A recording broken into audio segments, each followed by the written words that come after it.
Greetings to all of you, wherever you're listening from. I am Commander Bimal Raj, a TEDx speaker, internationally certified trainer and coach, mindset mentor, and a teen and parents coach.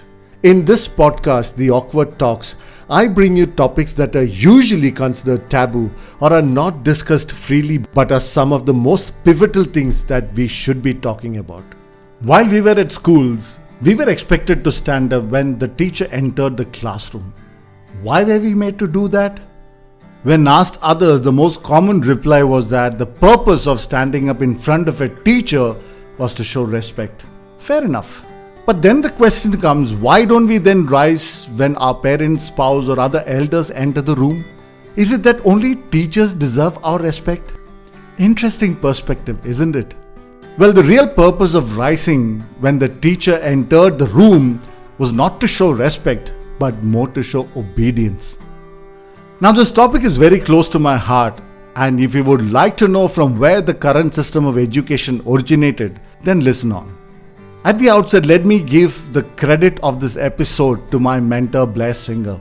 I learned about the formal education system and how and where it was formed from Blair. He always says that the biggest crisis in the world is not wars but education. If we can get the education right, all the other problem can be solved easily, and I agree with him 100%. I was also blissfully unaware of all that I will be sharing today. Once Blair shared about this, I studied more and I went a little deeper. Let me also put a disclaimer here. Please understand that my intention is not to run down any kind of education system. I went to regular schools, the type I will be talking about, but I have made sure that my child goes to a school that is very different and experiential, where the focus is on developing their emotional quotient and not just their IQ. She has less than 15 students in her class and just about 70 overall in the school. And they don't have teachers, they only have facilitators, and all the learning is contextual and not based on chapters in a book. Let me now share about how and when the current system originated. Well, as per educators, the current education system is a replica of Prussian education system which originated in the 18th century. It is said that the system was a way to instill absolute obedience and uniformity in the students under the guise of education. The Prussian army needed soldiers who knew how to read and write but also display complete obedience to the crown without asking any questions. The result of this education was that it created useful and generic workers, readily replaceable and dispensable. In fact, a 2022 study from the University of California, San Diego suggests that the public primary schools were created by states to reinforce obedience among the masses and maintain social order rather than serve as a tool for upward social mobility. Now let us look at the current way of education and see if these arguments have any merit. There was a person named John Taylor Gatto. He had been an educator for over 30 years. He won the New York City Teacher of the Year Award in 1989, 1990 and 1991. Interestingly, immediately after receiving the 1991 award, he wrote a letter announcing his retirement, saying that he no longer wished to hurt the kids to make a living. He has written a couple of books on the education system, one of them titled Dumbing Us Down. I have a copy of that. In that book, he shares at length about how the education system was ruining the real education of children.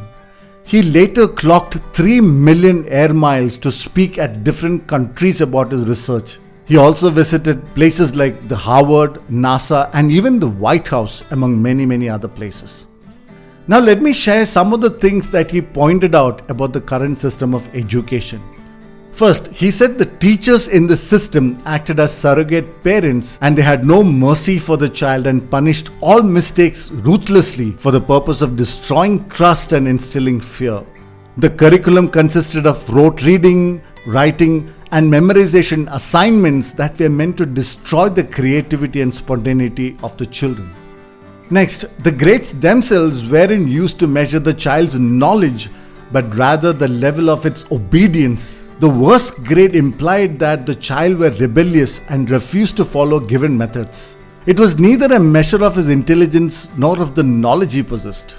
Next, the system made the students emotionally and intellectually dependent on their teachers. They would do things to get approval from their teachers, from securing good grades to being the most obedient student. Next, exams were used to test the memory of a child, their ability to recall information taught to them, and did not encourage them to think radically or out of the box. It also taught them provisional self-esteem. This meant that deciding who they were and how well they were performing in various activities were decided by the so-called experts who were their teachers and coaches. It also taught them conformity and compliance, and any non-conformity and non-compliance were punished severely. Now, this system was used as a means of conditioning their minds as well. The highly structured layout of the classroom meant that the students were disconnected from one another and easily monitored, which again emphasized the atmosphere of distrust. Even the school bell used to mark the beginning and the end of each class can be easily recognized as a conditioning method. Now, this was later described in the late 19th century by Ivan Pavlov, who was a Russian and Soviet experimental neurologist and physiologist, and he's known for his discovery of classical conditioning through his experiments with dogs. Everything was absolutely dedicated to turning a person into a robot. Homework, dress codes, school uniforms, and so on and so forth. The system was highly effective and it spread to other parts of Germany and England. The same system was eventually transplanted into the US in 1843 and became the basis of their education system today.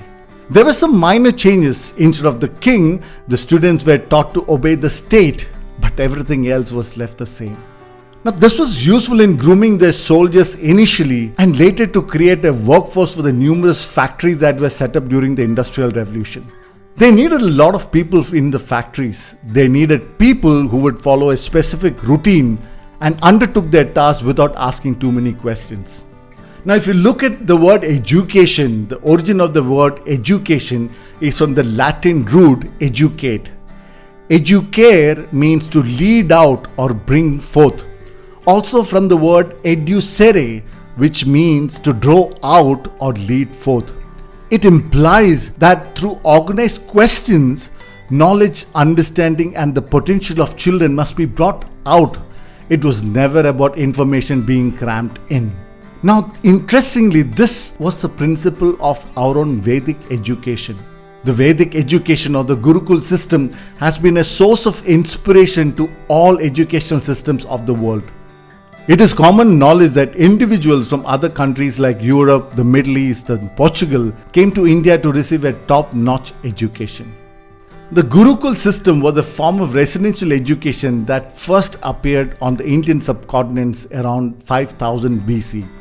In this, students were not only taught many disciplines but also how to have a civilized and orderly life. The core beliefs and guiding concepts of the Gurukul educational system were timeless. It fostered a child's innate sense of interest and focus while advancing their knowledge and cognitive growth. They had to maintain their commitment to their responsibilities to the world while forging ahead with their scientific and technological understanding. This required the students to develop strong resolve, focus, concentration, which helped them develop flexible minds and critical thinking skills. This whole concept resulted in the holistic development of students inculcating virtues like discipline, self-reliance, correct attitude, empathy, creativity, and strong moral values. Unfortunately, we lost the plot somehow and started getting influenced majorly by the West. To understand the stark difference between the two systems, we need to go to the beginning of what modern education looked like. Now, let me share some interesting facts about the modern compulsory education system. In 1904, compulsory education was introduced in the US. This was designed to ensure compliance rather than education in children. There's a book titled The Creature from Jekyll Island, written by Edward Griffin, who was an American author, filmmaker, and a conspiracy theorist. In this book, he talks about the Federal Reserve System. And in one chapter, he talks specifically about the introduction of education as a tool for human engineering. It reads, the third printout is dated 1904 and is a report issued by the General Education Board, one of the first foundations established by John D. Rockefeller Sr. By the way, John D. Rockefeller Sr. was an industrialist and was not an educator. Well, going back to the book, it further read, "The purpose of foundation was to use the power of money not to raise the level of education in America as was widely believed at that time, but to influence the direction of that education. The object was to use the classroom to teach attitudes that encourage people to be passive and submissive to their rulers. The goal was and is to create citizens who are educated enough for productive work under supervision, but not enough to question the authority or seek to rise above their class. Now, true education was to be restricted to the sons and daughters of the elite. For the rest, it would be better to produce skilled workers with no particular aspirations other than enjoy life." Now, this was further explained by Mr. Frederick Taylor Gates, who was an American Baptist clergyman, educator, and the principal business and philanthropic advisor to the major oil industrialist John D. Rockefeller Sr.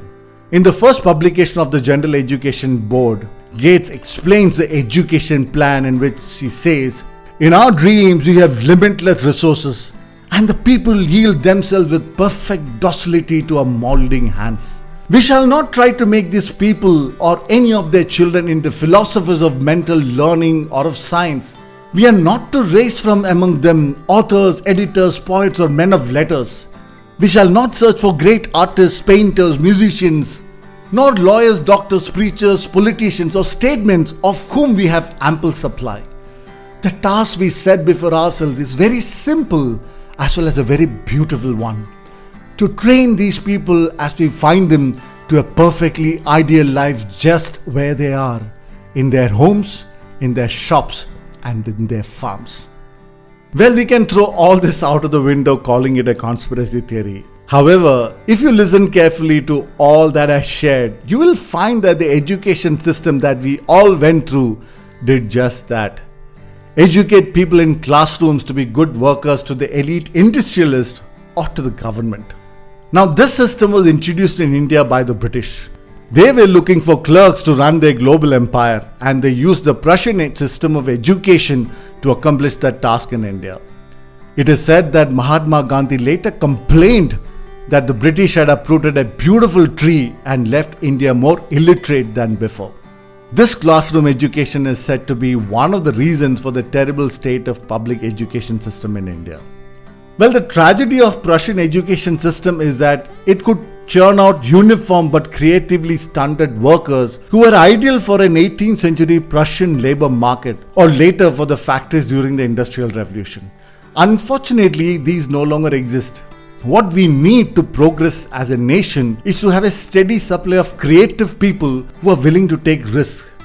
This means people are not afraid to take chances, try silly things, and generally not be afraid to fail. In conclusion, let me reiterate that I'm not trying to run down any kind of education system. The good news is that these days I find a lot of youngsters who are willing to question the status quo, who are risk takers and are not afraid to fail. These are the ones who will invent things that are not there, come up with business ideas that can change the future. So when it comes to your children, focus more on drawing out their genius rather than forcing down a set curriculum.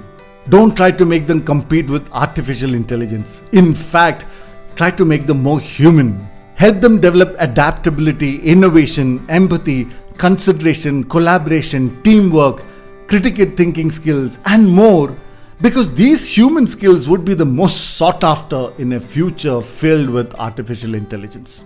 It is true when Mark Twain said, "Never let your child's schooling interfere with their education."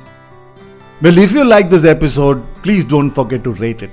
Please press the follow button so that you don't miss any of our episodes. Do share this with others. I highly doubt that most people are aware of these things. It might just help them look at their children's education differently, or at least not take too much stress about their grades. This is Commander Bimal Raj, and I will be back with another awkward talk very soon.